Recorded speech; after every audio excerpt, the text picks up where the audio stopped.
qui, comme son nom ne l'indique pas, est une jeune femme qui a été initiée à la magie à l'âge de 16 ans par son mentor Jacques, qui a été ensuite tuée par un démon. Elle est devenue détective dans la police londonienne et elle va devoir enquêter dans le monde de la féerie pour résoudre un certain nombre de disparitions mystérieuses. Alors j'en profite pour glisser un mot sur les éditions Eclipse, parce que les éditions Eclipse ont été vraiment l'un des grands précurseurs en matière de publication d'urban fantasy en France. Elles ont duré 2 ans et puis elles ont disparu. Donc ce que je vais vous citer, ce sont des bouquins que, quand il s'agit d'Eclipse, ce sont des bouquins qu'en principe on ne trouve plus à l'heure actuelle, sauf éventuellement d'occasion. Mais comme les éditions, tout le catalogue quasiment des éditions Eclipse a été racheté par les éditions Panini, et le créateur de Eclipse a été pris comme directeur de Eclipse Panini, il m'a dit que au fur et à mesure des mois à venir, tous ces titres allaient être republiés, quasiment tout le catalogue va être publié, donc ces titres-là sont republiés, ainsi que leurs suites qui ont déjà été publiées en anglais. Donc il ne faut pas désespérer, d'ici je pense sans doute 1 an ou 1 an et demi, tous les titres que je vais vous citer de chez Eclipse auront été republiés, seront à nouveau disponibles. Parce que par exemple c'est aussi chez Eclipse qu'était sorti le très remarquable Matthew Swift, La folie des anges de Kate Griffin. Alors on ne se laisse pas arrêter par la couverture excessivement hideuse. Le roman qui est le premier d'une, je crois qu'il en est sorti déjà 3 en anglais maintenant, est absolument remarquable d'inventivité. On est dans un Londres où tous les objets sont imprégnés de magie, sans exception, et Matthew Swift, le héros, va se retrouver possédé par des entités étranges qui ont fait son... Alors je vous dévoile un petit peu, mais je résiste pas, alors je vous casse un tout petit peu le début, mais je vous dirai rien ensuite. En fait, il est possédé par des entités étranges, donc ces anges qui sont fous. Et pourquoi sont-ils fous? Parce qu'en fait, ces anges sont les résidus, ce qu'on appelle les mèmes, les résidus de l'Internet. C'est absolument brillantissime, et il y a des scènes de magie extraordinaires. Alors, toute récente aussi, il faut saluer l'arrivée de Ben Aronovitch, qui avec la série du Dernier Apprenti Sorcier, il y en a déjà 2 sorties, et le 3e va sortir ce printemps, nous fait découvrir à Londres où Roger, qui est un jeune policier anglo-africain, va devenir l'élève du très étrange inspecteur Nightingale, et on fait l'inspecteur Nightingale, et l'homme qui assure la justice de la reine à tous ces sujets, y compris les surnaturels, dont par exemple les esprits des rivières, y compris la Tamise. C'est drôle, c'est original, c'est plein de bonnes idées, une réutilisation et une incorporation du folklore britannique le plus traditionnel. Ça fait partie des choses les plus brillantes que j'ai lues récemment. Maintenant, si on quitte Londres, bien entendu, les États-Unis avec leurs grandes villes sont aussi privilégiés en matière de fantastique urbain. Alors, on a par exemple la série des dossiers Dresden de Jim Butcher, 5 volumes en français, beaucoup plus en anglais.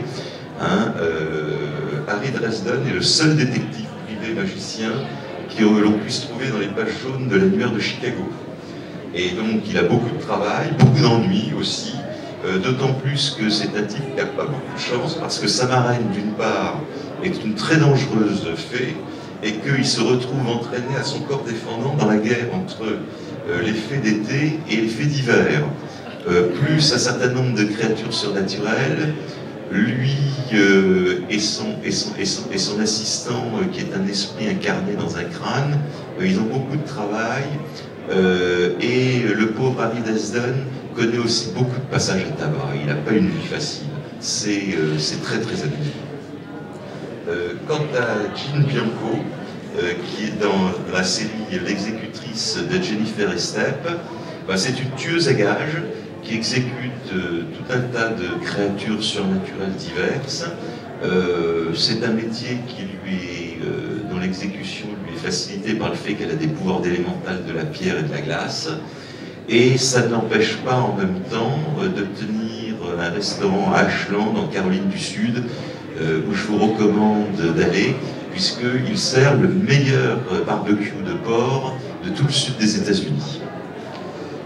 On peut rester aussi dans le sud profond avec la série Charlie Madigan de Kelly Gay, donc chez Eclipse, où existent dans un plan parallèle des êtres supérieurs qui sont divisés en deux parties et demie. Il y a les habitants d'Elysia et ceux de Charybdon, et ils se battent chez nous à Atlanta, parce que c'est Atlanta qui a le plus grand portail pour venir de ce plan parallèle. Et en plus de ça, ils se sont reconvertis, ils ont trouvé que le meilleur moyen, c'était de régner sur les bas-fonds de la ville d'Atlanta. Et c'est donc à Charlie Madigan de faire régner l'ordre, parce que c'est une détective très efficace, surtout qu'elle fonctionne dans un tandem excellent avec son partenaire Hank, qui est un triton. Mais triton au sens d'homme sirène, hein, je précise, pas la petite bête. Toujours en Géorgie, on trouve Kate Daniels, hein, de Ilona Andrews.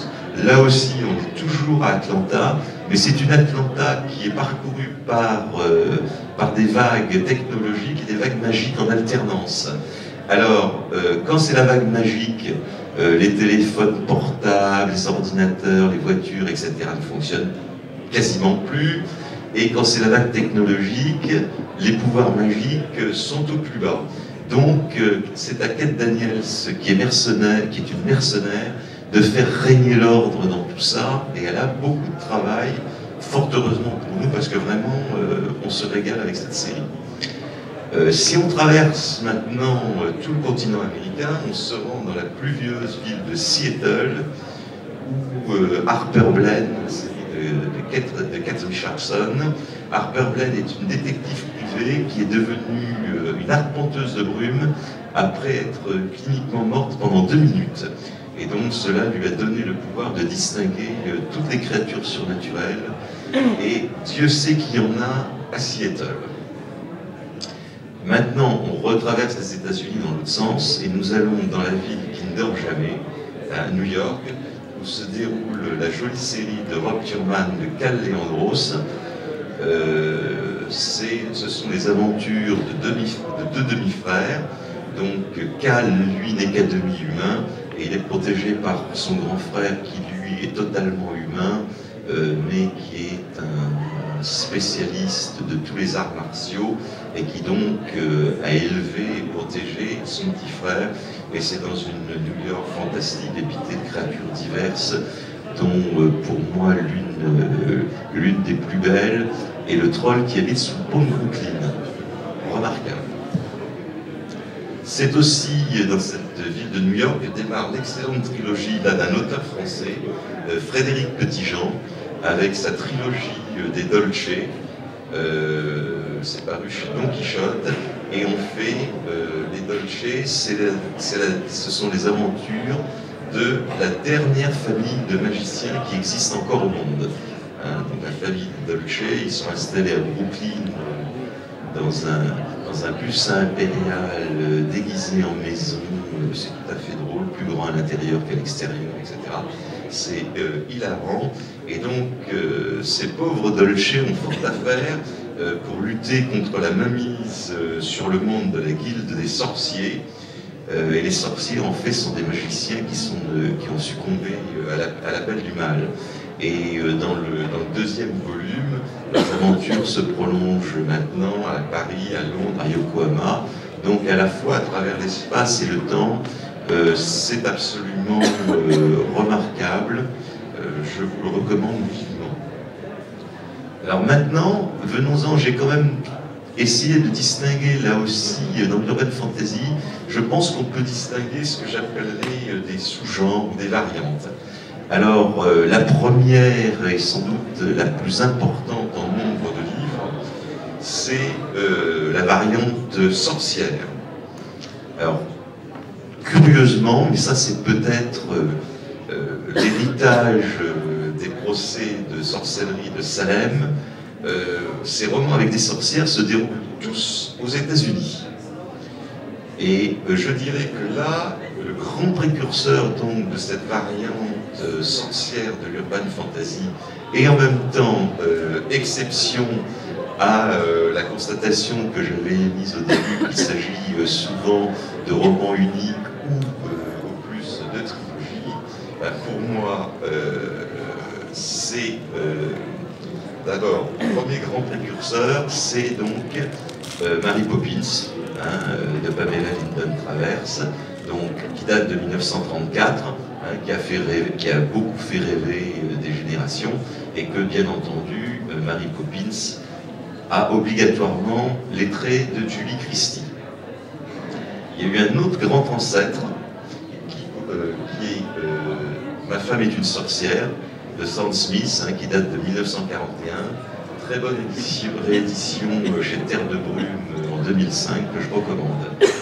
Et ensuite, et c'était là les exceptions aux règles, ce sont les équivalents pour l'urban fantasy de ce qu'a été Buffy contre les vampires pour la petite, avec 2 séries télé